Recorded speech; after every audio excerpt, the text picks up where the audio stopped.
Megan Woods and Matt Ducey, thank you very much for your time this morning. It's nice to see you both in crystal clear quality. Morning, Chris. Morning, Matt. Morning, Megan. Megan, to you first. Do you accept Chris Hipkins and Jacinda Ardern and other senior Labour ministers or former ministers' refusal to appear publicly at the Royal Commission? This has got under the collar of many people who feel they should be fronting.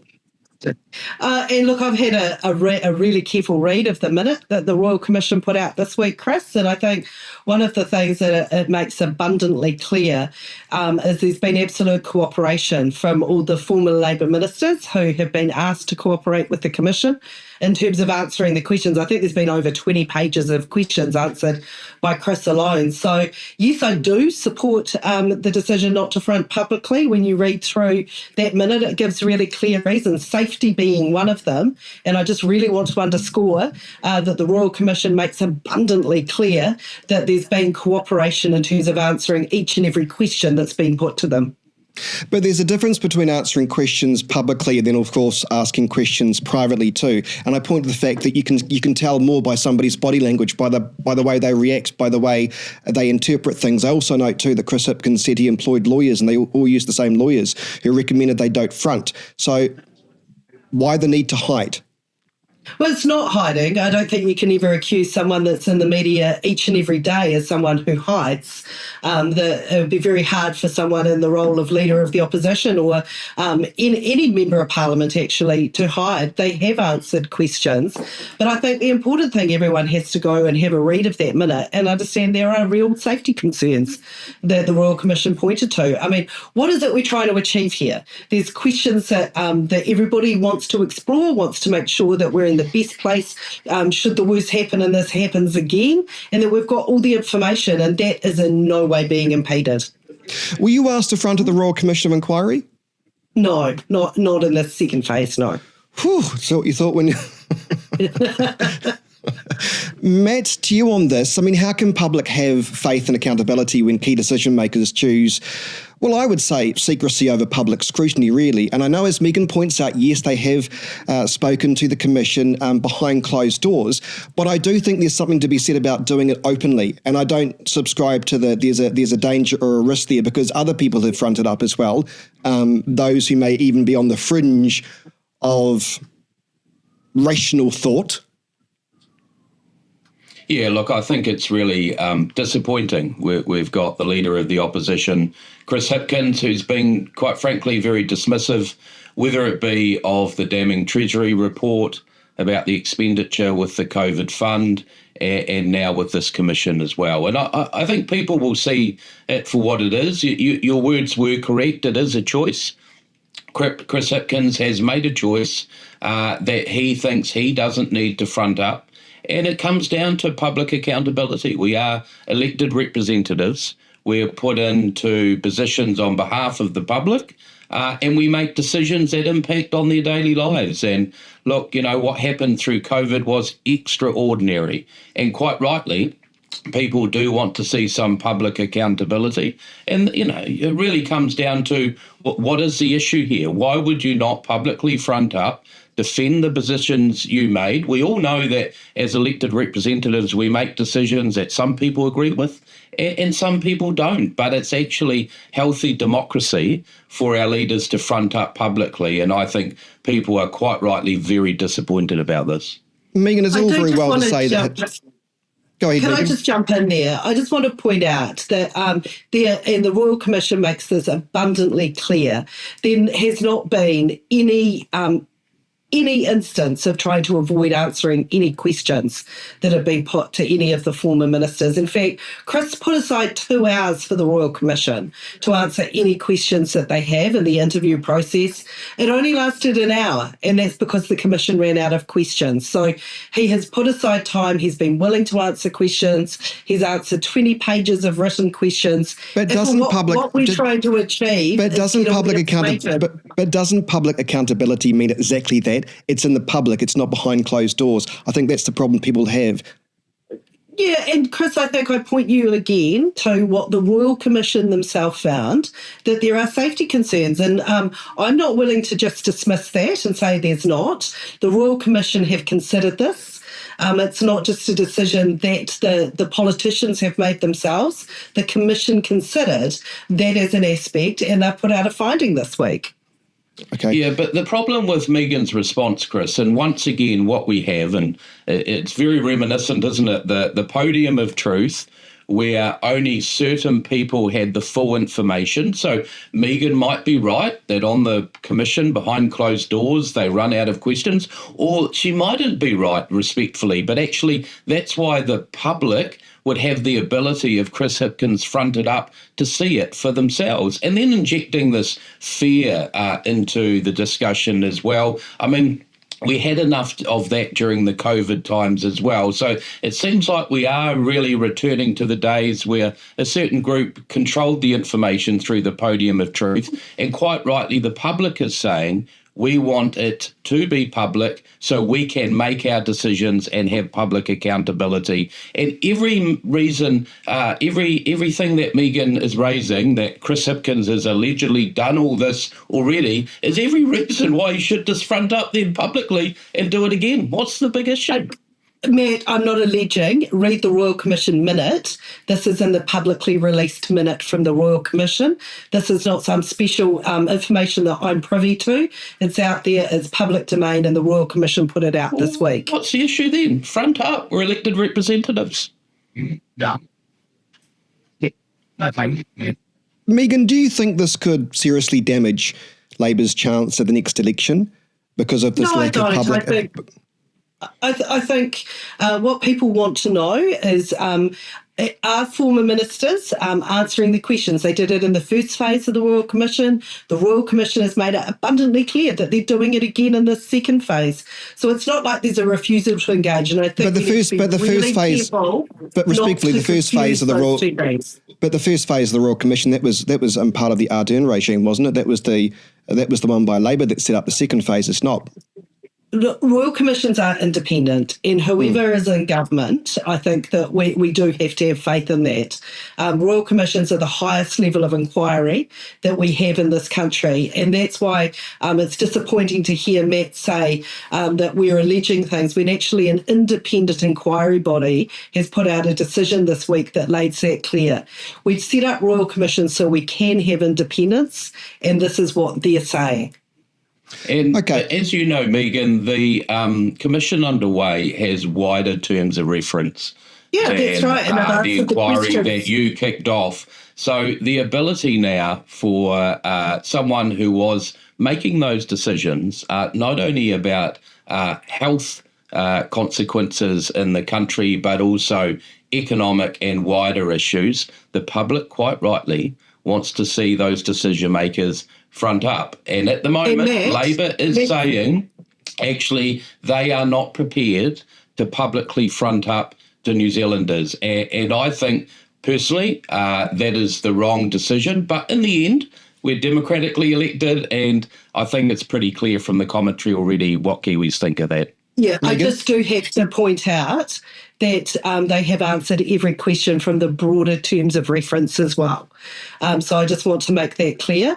I think there was a little unclear on what Matt just said, that it's not just that they answered questions in the first phase, that every question that has been put to them in the second phase with the broader terms of reference has been answered as well. And they've made it clear if there's further questions, as the Royal Commission set out in its minute, that if there's a process that more information is needed, that they'll cooperate with that. So I think we have to make sure we're dealing in the facts here. Are you banking, Megan, on the old saying that governments lose elections rather than oppositions winning them? Because at the moment, the polls appear to be quite close. What do you say? I mean, at the moment, you could argue that it's the economy and it's the cost of living that's riling people up. But I believe the alleged lack of accountability from Jacinda Ardern, Chris Hipkins and the rest of them doesn't do the party any good at this stage. What do you say? No, not at all. And I think if we go back 18 months to the election result, and I don't think that the best case scenario would be where we are now. in terms of the polling. But I think what's underlying that, Chris, is that people are feeling incredibly let down by this government. Things are getting worse, not better. They were promised, families were offered that there were going to be up to $250 a week going into their household pockets. Christopher Luxon and his government can't point to one family in the country that are receiving that amount because they don't exist. The people were sold something and they're feeling let down and they feel like things are going backwards and not getting better. And that is the important thing for everyone I'm speaking to. It's how they're getting by as a household. I don't disagree with that. I think people are feeling... go ahead. Well, I mean, look, that's a lot of words, isn't it? But all I need to say is remember the days when the last Labor government claimed and said they would be the most open and transparent government, and look at what we're talking about today. And all that does is remind people... Hang on, Megan. I gave you a good time, Megan. I'm just asking for the $250 and all it does is remind people of a government who were very good at the slogans, and in reality, look where we are now. Open and transparent, but not prepared to publicly front and answer questions. Settled the country with actually the biggest COVID spend internationally, and that's the issues we're picking up now. And I think today just reminds people of why they made that decision at the end of 2023. So be open and transparent and show us one family getting the $250 a fortnight, because Christopher Luxon can't point to one. So if in the interest of that, bring one on the show next time. Show us the family. Oh, okay. So do as I say, but not as I do. Is that what you're saying? You're sitting there preaching, so bring us a family that's $250 a fortnight better off, because no one else can find them. Yeah. I think we should move on. See it for what it is, Megan. I think we should move on to the Hill Morton Hospital failures now. This report that was out, was it last week? It's pretty damning. But Matt, you as the Mental Health Minister, I want to pick up on this here. Who's going to be held accountable, though, for the deaths of two innocent people in the hands of Hill Morton hospital patients? Now, of course, there are issues with both administrations, Mara. As far as I've been broadcasting in Christchurch, Hill Morton's always had a range of problems, from lack of staff to issues. And this report paints a bleak picture in some respects. But then it's sort of like, well, the families can read it and go, oh, that's nice. But who was the person that actually let these people out? And why isn't that person being held accountable? Yeah, and I think that's a fair question, Chris. What I would say is, just to be clear, the report we received was a Section 99 report. It's only the second time that's been conducted in New Zealand by the Director of Mental Health, John Crawshaw. That was specifically focused on the systemic issues within Hill Morton.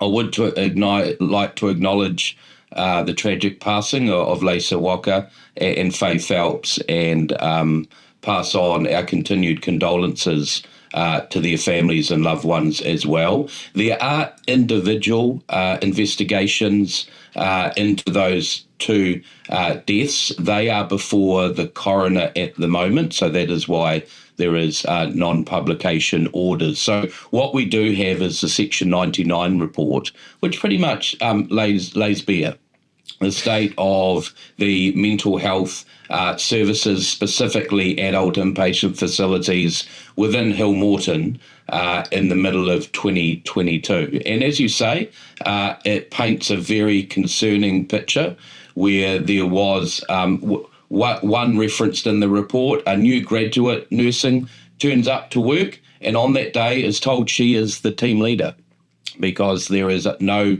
one else around to run the shift. There was business cases put forward, there was requests for help, and actually part of the findings to do with the impact of COVID and the restructure is there was actually no regional governance. There was no decision makers to actually take responsibility for this. So Health New Zealand has taken responsibility. There is 18 recommendations, some of them already implemented, some will take the next 6 to 9 to 12 months. I've made it very clear there needs to be not only patient safety but public safety, and part of that ensured actually we've got an extra layer now of leave sign out to ensure that we have oversight of the leave process as well that has been called into question. The problem is we have a patient here that said he was going to kill again and felt he was going to kill again. He did exactly that. He told somebody obviously at Hill Morton. That person obviously didn't take him seriously, let him out. That person needs to go. Somebody has died, an innocent person. It feels like these reports almost cover up the failings of somebody. I have to say this, somebody, and that person still gets to keep their job. I find that remarkable. So any of you want to comment on that? Yeah, I will. And look, I agree with what Matt said. And I have to say up front, I'd been quite involved with one of these cases as the local MP with some of the people impacted from what happened. And it's just absolutely tragic. And it continues to be many years after that tragic and horrible incident occurred. I think one of the important things that we do as well as looking for the individual that's to blame is that we do have to look at the system and we see are there things that it was beyond to the control of just one person. So things Matt's talking about in terms of sign-out systems for people leaving.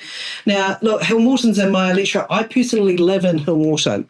So this is about us having the right facility for people that need the care in Hill Morton. It's also about safety for staff and it's about safety for the broader community. And I think that we've got to be looking at the system that is around that. Matt's pointed the fact there are other processes that might identify individuals, like the coroner's process, that will get more into that individual stuff. I guess what I'm trying to say is I've spoken to both associates of families as well, and the one thing that's become abundantly clear from speaking to them is they want accountability from at least somebody who actually said, yes, you're allowed out for the day. I don't think that's an unreasonable thing to say. I mean, it's all very well to talk about a system-wide problem, and there probably are, but at the end of the day, if there's a good governance man sitting at Oxford Terrace in his ivory tower, overseeing Hill Morton Hospital, that's different from, clinical staff there on the ground. I just don't understand how the so-called governance issues would have made one difference at all. We've got 2 innocent lives that passed away, and there has to be some accountability. That's what the family associates told me. Oh, look, and I don't think anyone can imagine if they were in this situation, of course they'd want people to be held accountable. I think that's just the human reaction that we'd all have. The point is you're not going to get that individual accountability from this report. That doesn't mean it's not going to happen in other ways, and I think that's the point that Matt was making, that there's other ways in which that kind of more individual accountability, and coroner's inquests are the right place to do that. Okay. Yeah, I agree with that. Yeah, and just one more thing I'd say on that, Chris, is another very concerning part of the report, and one of the reasons why it's taken so long for John Crawshaw to publish Section 99 is the reports coming from staff within Health New Zealand, within the local health system, were delayed, sometimes for months on end, and that needs to be looked at. And why reports were delayed coming forward to John Crawshaw. Actually, speaking about the mental health sector and medical sector in general, we've got another strike today, don't we? Nurses are going on strike again today. When is this ever going to end, Megan? Well, I think one of the things is it's not just about pay, it's also about staffing levels, and I think that's something that's really, really critical. It seems unfathomable the number of new graduates that we're seeing graduate from our nursing here in Ara that are graduating and not able to get jobs in our public health system, and that they're going overseas. So it is about paying conditions, but it's also about staffing levels. And it will end when the government sits down with the nurses and listens to what they're saying and settles that claim around pay conditions and staffing levels, because you only need to walk into a hospital to see how hard those nurses are working, how seriously they take their jobs, and how they want to have safe levels of care for their patients. And I just can't understand how we're saying to people who have made the decision to go into the service of nursing they're going through, they're doing their training, and is told there are no jobs for the end, get on a plane and go to Australia. I don't want us to be a training system for the Australian health system. Matt, I want want to those pick up great people employed. Matt, I want to pick Megan up on that as well, because I had a senior nurse that I contact all the time, or actually she contacted me in this case and said she wanted to kind of set the record straight, because it seems like there's a sort of a we just want more money and then we'll be happy kind of approach. But she said she works in one of the wards as a senior nurse at Christchurch Hospital, and they are so short-staffed because of a lot of illness going around that some of the managers, I'm not sure how it works, if it's a text system or an email, are emailing those people who are sick saying, are you still sick? Can you please come in? I mean, that doesn't sound like a functioning hospital when you've got managers calling out the staff who are on sick leave saying, can you please come back in? That's pretty bad. Oh, Yeah, absolutely. and it is pretty bad. Hang Sorry, on, Matt, I'll just it's not, and that was the point I was making. This isn't just about pay and conditions. This is about nurses standing up for safe staffing levels and making sure that we've got the resources that we need. And why I'm saying I just can't understand why it is that those nurses that we're training are getting on planes and going overseas. Clearly, we need them in our hospitals, and the government needs to make the funding available in order to do that. Matt, just quickly. Yeah, well, I mean, the first thing I'd say in mental health, since coming into office, we have 21% more registered nurses. The second thing I'd say is NZNO, the other unions, they need to get back round the table. And then the third thing I'd say is, where were the unions when these issues were happening in Hill Morton in the middle of 2022 that this report has uncovered? Do they only come out and do this when there's one type of government? And it really concerns me. That example I gave you that is in the report, a new graduate turned up to Hill Morton to be told they were the team leader that day, completely inexperienced and out of their depth. And you've got to question, when you look at the systemic issues that they found within Hill Morton in the middle of 2022, where were the unions then? Well, I've got to say... So, Matt, just to put the record straight, the nurses went on strike when we were in government too. Yeah. So they don't just save it up for you. And this is about the broader... They're spreading they certainly spread their strikes. Yeah, that's fair. I think when the Ardern regime, it felt like there was a strike every day. There were many strikes from many unions across the country. I don't know I don't know why, but anyway. I do need to move on. Matt, this is to you. Is it fair for Canterbury residents to pay possibly twice through taxes and tolls with this Woodian bypass with proposed tolling? What do you say? Oh, look, the discussion about any new costs is always difficult with the cost of living issues we have in New Zealand as well. But let's be very clear, this government's never shied away from new funding and financing tools and infrastructure. We stood on this as a very clear mandate going into the election. As the local MP of Waimakariri, where the Woodian bypass is going to be built, I couldn't be any more clearer. I think it's been on the front page of local newspapers for the last 12 months that Woodian bypass might be the first road in the South Island to be tolled. I accept now with the consultation that has understandably spiked a bit of interest in people. And, you know, my advice for people, it is under consultation to September 19th.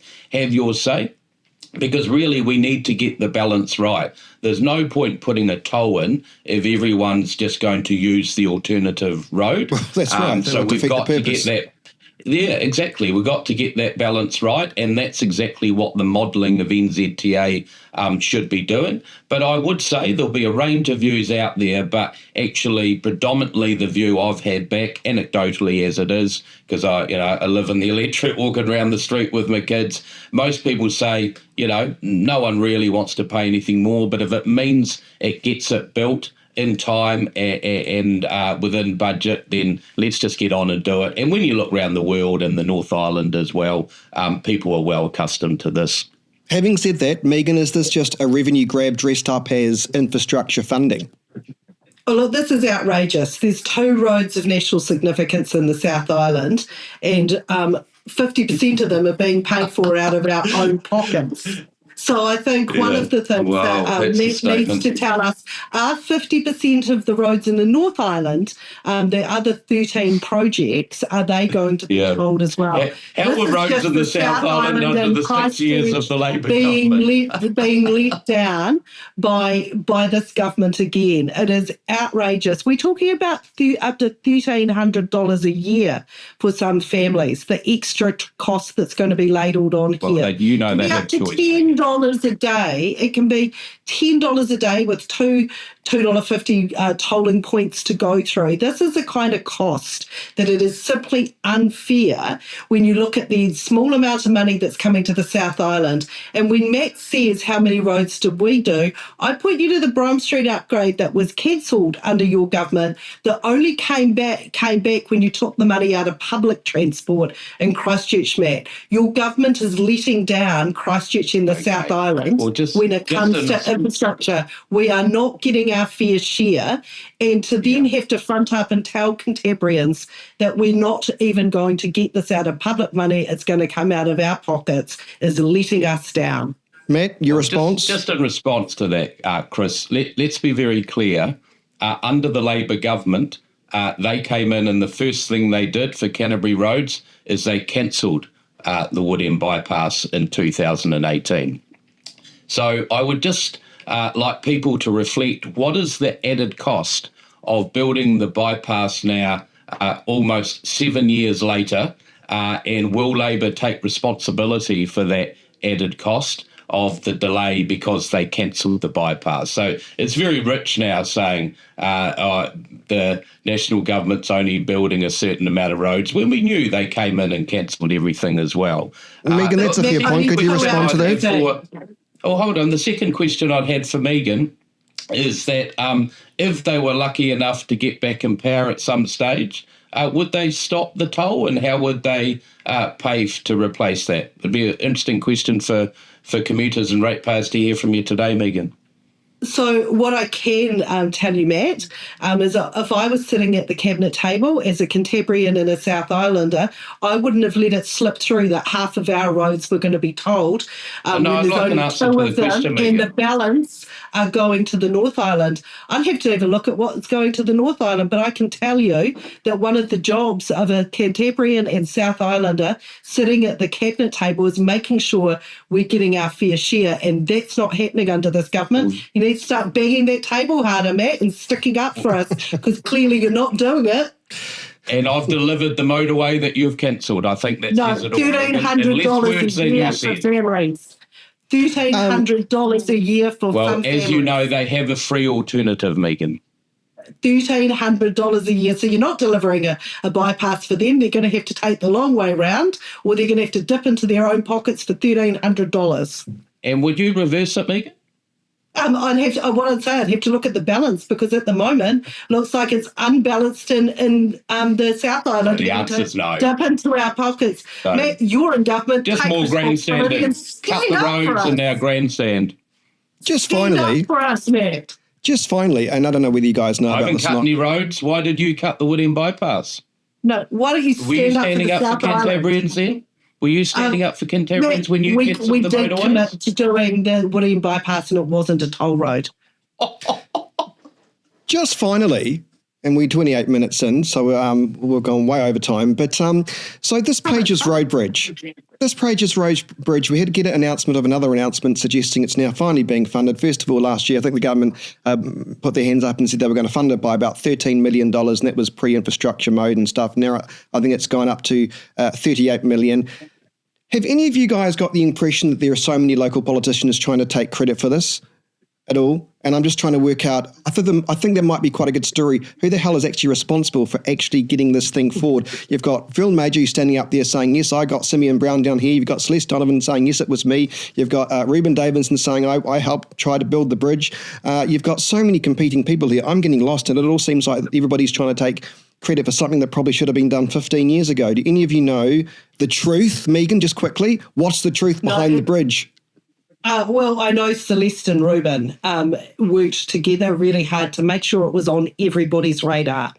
But look, it's the Pages Road Bridge is a long way from Wigram. Can't see it from my window. I've been wholly fixated on making sure we got funding for Brougham Street. Oh, and how long is that going to take you, that overbridge done? If this was China, it would have been done by now. Matt, it would have been done if the funding hadn't been cut by the government as well. Well, that's fair. Matt, have you got any, Pages Road Bridge, why everybody's taking photos and selfies of the bridge saying, look what I've achieved, but they've achieved nothing. This has been going on for, I think, nearly 15 years, hasn't it?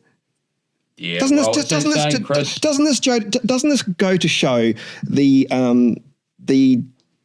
contempt the council has for people on the east, actually, because nothing gets done?